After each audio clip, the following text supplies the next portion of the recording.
Guys, ഇന്ന് നമ്മൾ ഒരു തോരനാണ് ഉണ്ടാക്കാൻ പോകുന്നത്. ഇതെന്താ ഇലയെന്ന് മനസ്സിലായോ? ഇതാണ് മത്തയില.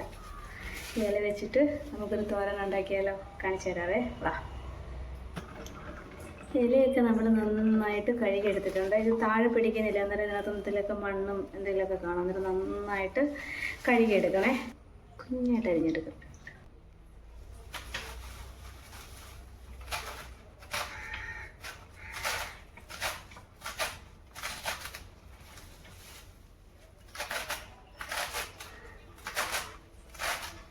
ഇത് ഫുള്ള് നമുക്ക് അരിഞ്ഞെടുക്കാവേ.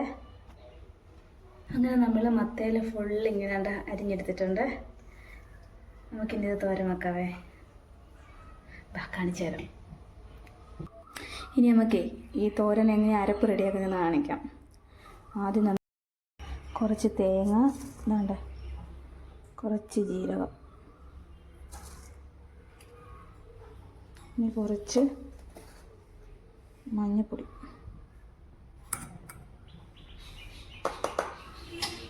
കുറച്ച് കുരുമുളക് ഇട്ട് നല്ല ടേസ്റ്റ് കേട്ടോ. ഇതെല്ലാം കൂടെ എന്നിട്ട് കുറച്ച് വെളുത്തുള്ളിയും കൂടെ വേണേ. ഒരു കുഞ്ഞ് 4 കഷ്ണം വെളുത്തുള്ളി.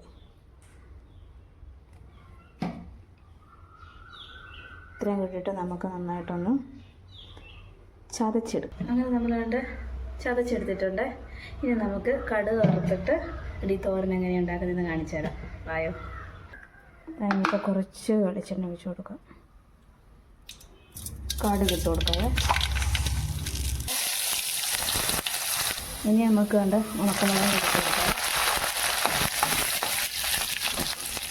നമുക്ക് മത്തല ഇട്ട് കൊടുക്കാം.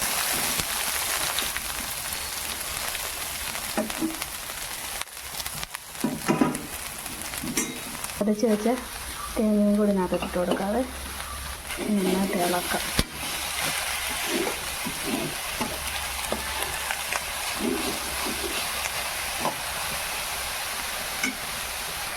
കുറച്ച് ഉപ്പും കൂടി ഇട്ട് കൊടുക്കാതെ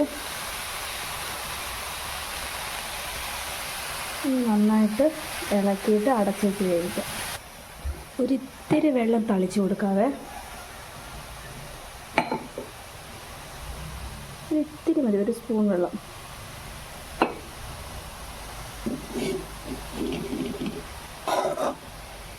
എന്നിട്ട് നമുക്ക് വേണ്ട ഇങ്ങനെ എല്ലാം കൂടെ ഒരുമിച്ച് കൂട്ടി വെച്ചിട്ട് അടച്ചു കൊടുക്കാം.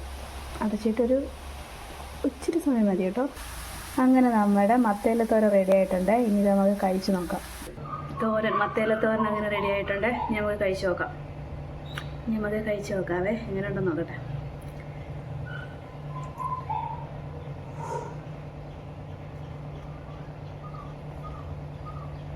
മത്തയില തോരൻ കഴിച്ചവർക്ക് ഈ ടേസ്റ്റ് എന്തായാലും മനസ്സിലാവും. നന്നായിട്ട് നല്ല ടേസ്റ്റ് ഉണ്ട് കേട്ടോ.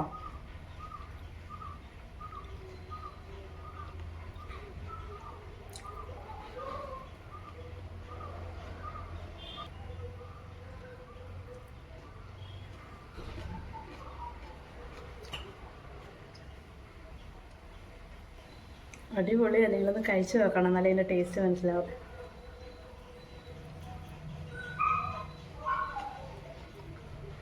എല്ലാവരും ഒന്ന് ട്രൈ ചെയ്ത് നോക്കണം. നമ്മളെപ്പോഴും തോരന് കുറച്ച് തേങ്ങ കുറച്ചിടുന്നത് നല്ലത്.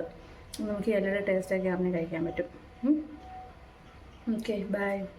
ഒന്ന് സബ്സ്ക്രൈബ് ചെയ്തേക്കണേ, ലൈക്കും കൂടി. ടാറ്റാ.